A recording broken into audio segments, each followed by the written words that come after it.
Hello everyone and welcome back to another Random Gourmet video. And today we will be making the best Napoleon cake that's very easy to make, and it's on a day where you don't really want to make anything but you really need something sweet. So this is a perfect dessert for you. For the ingredients that you need to make this recipe, you will need 4 1/3 cups of milk, 1.5 cups of sugar, 1 teaspoon of vanilla sugar. Now this is completely optional if you just want to give it some more flavor. 4 eggs, half a cup of flour, 4 tablespoons or half a stick of butter, and 1 puff pastry sheet. First, preheat the oven to 400 degrees Fahrenheit. Pour the milk into a medium saucepan and mix in the sugar and vanilla sugar with a whisk until the sugar is dissolved and you can't see or notice any sugar left. In a medium mixing bowl, add the eggs, beat them with a whisk, and add the flour. Mix until just combined. On medium-high heat, gradually pour the egg mixture into the milk mixture. Mix this with the whisk until it thickens and is custard-like. Then start using a spatula. When that happens, add the butter and mix until the butter is melted and incorporated. Then cover the batter with plastic wrap and touch the plastic to the batter. Then put it in the fridge to cool.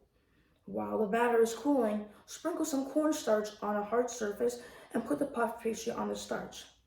Make sure the puff pastry is thawed first before you start using it.